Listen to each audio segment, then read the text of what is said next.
आदाब, सलाम, नमस्कार। Welcome to New India Education Trust beyond classroom motivational web series.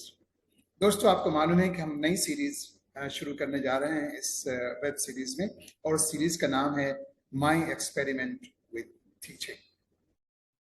ये 40 साल सफ़र जो तालीमी सफ़र रहा है 1982 में शुरू हुआ और अभी भी ये सफ़र जारी है।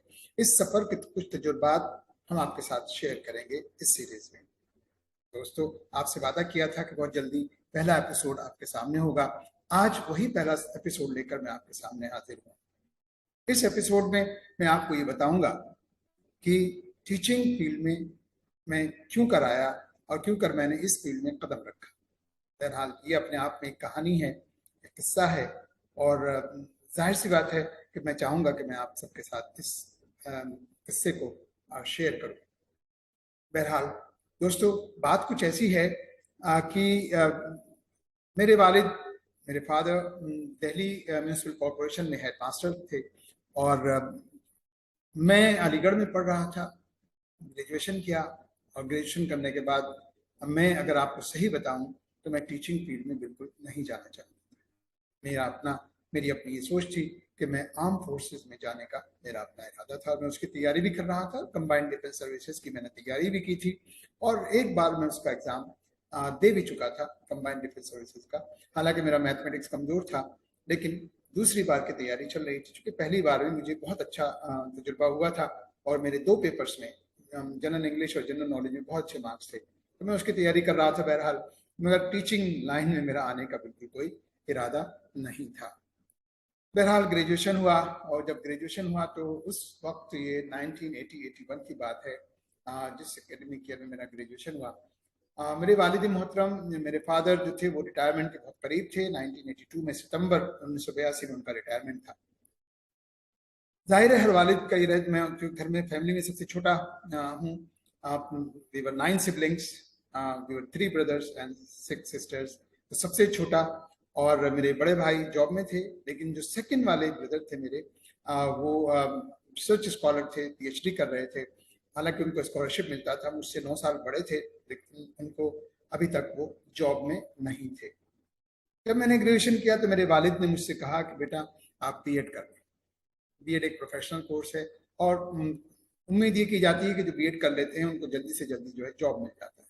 हालांकि मैंने रेजिस्ट किया, लेकिन चूंकि बहुत ही ओबीडियंट होने के नाते मुझे वालिद साहब की बात माननी पड़ी। उन्होंने कहा कि ठीक है, 1 ही साल का कोर्स तो है, आप बीएड कर लो, और बीएड करने के बाद जो है फिर आप एमए कर लेना, और जो भी आप करना चाहते हैं वो कर लें, लेकिन एक प्रोफेशनल डिग्री आपके पास होगी, जॉब ओरिएंटेड डिग्री आपके पास होगी। बहरहाल वालिद साहब का कहना माना, और हमने बीएड में एडमिशन लिया। बहरहाल बीएड भी हो गया, बहुत अच्छी परसेंटेज से बीएड किया। जब किया तो बहुत अच्छे से किया, मेहनत की, और फर्स्ट डिवीजन उस जमाने में बहुत अच्छी मानी जाती थी। बहरहाल बीएड में हमारी फर्स्ट डिवीजन रही, बहुत अच्छे से किया। अब फिर एमए में एडमिशन ले लिया, चूंकि साथ साथ कंबाइंड डिफेंस सर्विसेज की तैयारी भी चल रही थी। और एमए में आते आते ये हुआ कि हमारे जो प्रोफेसर थे, प्रोफेसर बिलग्रामी साहब, पॉलिटिकल साइंस डिपार्टमेंट के हेड हुआ करते थे, चेयरमैन हुआ करते थे। उन्होंने कहा कि आप एमए इंटरनेशनल रिलेशन में करें। मेरा इंटरेस्ट भी था उस सब्जेक्ट में, उसके लिए हम तैयारी कर रहे थे जेएनयू में, जवाहरलाल नेहरू यूनिवर्सिटी में। चूंकि एमए होता था उस जमाने में इंटरनेशनल रिलेशनशिप में, और यहाँ अलीगढ़ में नहीं होता। हम उसकी तैयारी कर रहे थे, इंटरेस्ट भी हमने दिया, और साथ में एमए पॉलिटिकल साइंस में एएमयू में हमने एडमिशन भी ले लिया। बहरहाल एडमिशन लिया ही था कि एक वैकेंसी निकली सैनिक स्कूल चित्तौड़गढ़, जो हमारे बड़े भाई तक पहुंची, और बड़े भाई ने हमसे कहा कि ये वैकेंसी निकली, आप इसमें अप्लाई कर दें। आप चूंकि क्वालिफाइड थे, हमने अप्लाई कर दिया, ये सोच करके चलो घूम आएंगे। और जब अप्लाई किया तो इंटरव्यू लेटर भी आ गया। उसी वक्त में, मैं ये बहुत इंटरेस्टिंग बात है, उसी वक्त में मेरे वालिद साहब की समर वेकेशन की बात है 1982 की।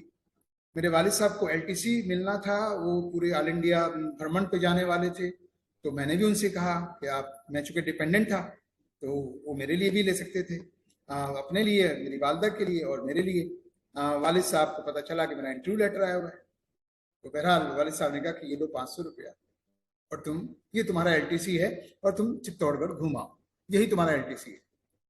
बहरहाल हम तैयार हो गए। हालांकि अकेले कभी इतना लंबा सफर नहीं किया था, लेकिन हम तैयार हो गए, और तैयार हुए, और फिर हम ये चित्तौड़गढ़ का सफर जो है शुरू हुआ। चेतक एक्सप्रेस में हम बैठे और चित्तौड़गढ़ हम पहुंच गए।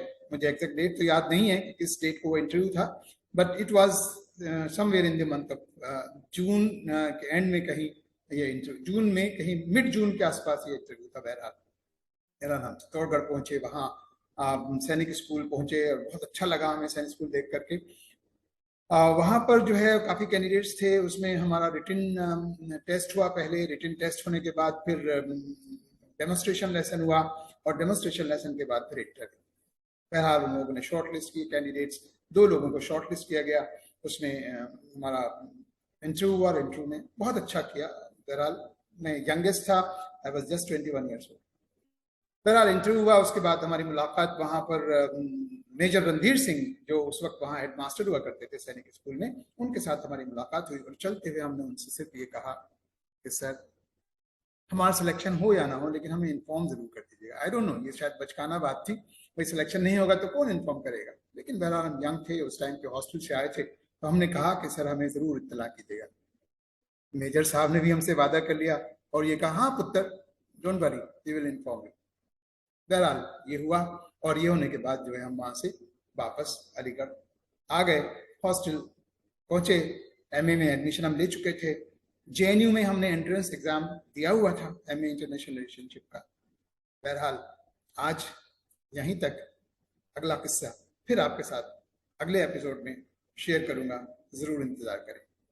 थैंक यू, धन्यवाद, शुक्रिया, हैव अ ग्रेट टाइम।